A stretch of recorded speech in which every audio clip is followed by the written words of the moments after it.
The opinions expressed are those of the host. The material is for informational purposes only. It does not constitute investment advice, and it is not intended as an endorsement for any specific investment. Visit crestmontpw.com for more details. Welcome to the Ascent. This is Sam McGee, CEO and owner of Crestmont Private Wealth. We have offices in Boerne, Texas and Houston, Texas, 604 South Main in Boerne, One River Way in Houston, Texas. And we have a full fiduciary team that serves wealthy families and high earners. Today, we're going to be talking a little bit more about zooming out through the eyes of the long-term investor. And I actually have a deck sitting in front of me that I'm looking at, and I'm kind of referencing this as I go through. And there's a lot of takeaways in this deck. And if you'd like to get a copy of this, email us at info@crestmontpw.com, and you can go back to this podcast or show and take a look at it, digest it yourself, and see the takeaways you may have from this presentation of it in our show. So, first off, investing is really a long-term game. Of course, there is also a reason to keep short-term capital for short-term needs, but to see the results of investing, it is typically a long-term game. And we kind of look at the difference between a speculator or a trader as someone that tries to profit from price movements versus an investor who is going to be in the market for a long period of time, be patiently rewarded. Ideally, over time, of course, investing has risks. You may lose value. Past performance is not future performance. But typically, that's the way we look at it. So we're going to be talking about, first off, one hot theme that's been going on this year, tariffs. So looking at tariffs through the long-term lens, because perspective really is an important, powerful thing. So first off, news headlines, they move really fast, but they rarely tell the whole story. So people are seeing dramatic coverage of newly imposed tariffs, trade war fears, potential economic fallout. The way that we choose to educate our clients and choose to educate you, listeners, is to zoom out. The market has weathered a lot of storms before, and short-term headlines don't define long-term outcomes. So we'll use a couple examples here, but I want to use a quote from Warren Buffett because I'm a big Buffett fan.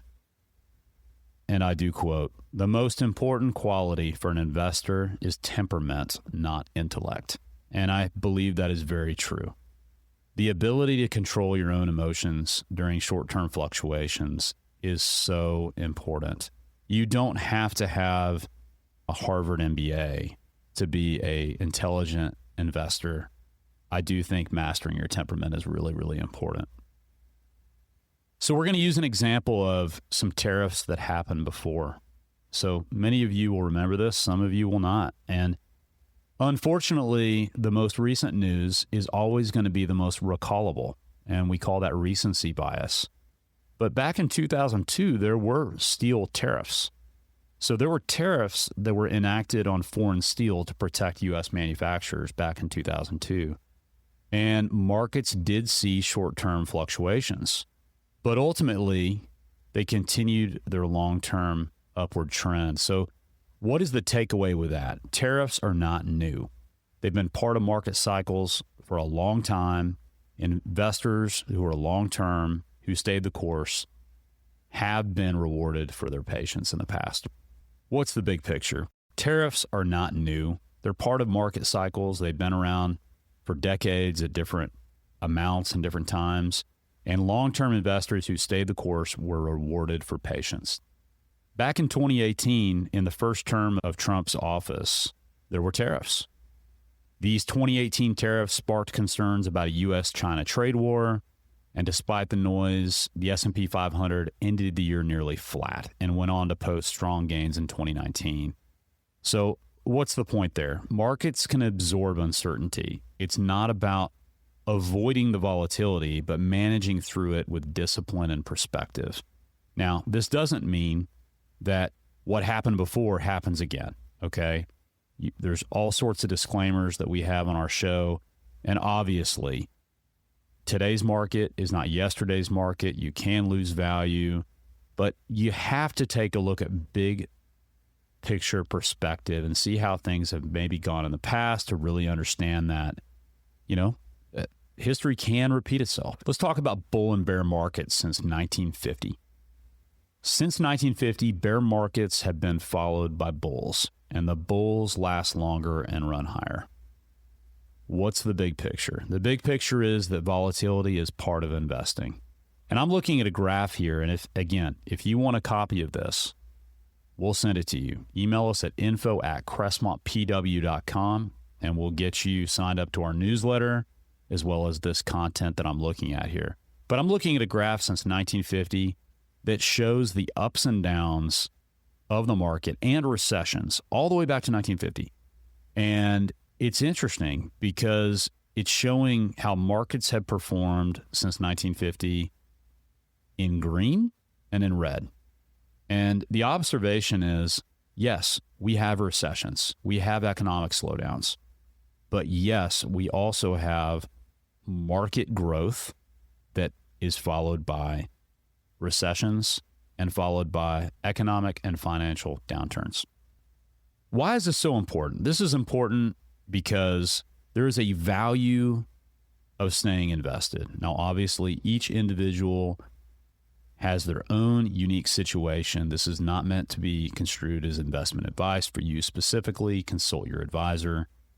But staying invested is important. And I'm going to use the example of even the financial crisis. So many of you remember this. I was actually in banking back then. And I distinctly remember in 2008, just the absolute doomsday kind of mentality that was on every headline.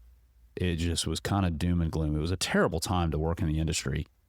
And yet, that financial crisis and yet that downturn that happened in financial markets and the housing market and all those things that actually happened back in 2009, if you would have been the one that had panicked and put your money in a mattress or gone to cash, and you had a long time horizon, that could have been a very, very, very painful mistake. Because just missing a few months of the recovery can mean missing years of returns. Staying invested pays off, especially when it feels most difficult. Another takeaway is 2020. We think about COVID. We think about the uncertainty that we had when, the whole world shut down. I remember watching an NBA game, and the next week it was like, wait, that's done. And sports getting shut down and just everything. It was wild. I mean, I think anybody listening to this show remembers that. I mean, if you're listening to this show on a podcast, you most certainly remember it. And the financial implications, if you were an investor, the speed at which the equity market plunged in March of 2020 was just incredible. I mean, absolutely incredible. And then the Treasury and the U.S. government stepped in and they backstopped the economy, and they had all sorts of measures that really kind of propped up confidence in markets, which, is a good thing that they did that. It was a lot of spending, quite a bit of stimulus. But the big picture here is that became a V-shaped recovery. The equity markets actually sharply rebounded. Interest rates went to effectively zero. If you would have thought that everything was going to be over, it's game over, then as an investor, you would have gotten out at the absolute worst possible time as a equity investor. So this perspective is really important. Panic has a price tag. It just does. the key takeaway here is that emotional decisions, selling during a downturn, it could feel rational in the moment, but history shows that often, not always, investors are locking in losses and missing some potential upside. Not always. Markets generally recover. If you have time as an investor, you have time to recover. And then having a well-diversified portfolio, including bonds in your portfolio and other asset classes, just ways to kind of dampen the volatility that's right for you. You know, someone who is a 90% equity portfolio is going to be different than somebody who's a 30% equity or 20%. It all depends on the person. But corrections in financial markets are typically really loud and recoveries are very quiet. I noticed that my phone actually does not ring as much as a wealth advisor, as a fiduciary, when markets are going well. I find that we have a lot more discussion during times that headlines are grabbing people's fear. And that's because fear is twice as painful as the euphoria of gain. So we usually try to take this time when markets are doing well, when the economy is doing well, to highlight perspective that these sort of corrections are going to happen again. We don't know when, we don't know how much, but they're going to happen again. And so having a robust financial plan, a robust, diversified portfolio that makes sense for you in the long run, and having some reserve capital makes sense, right? So I would encourage you to reach out to us.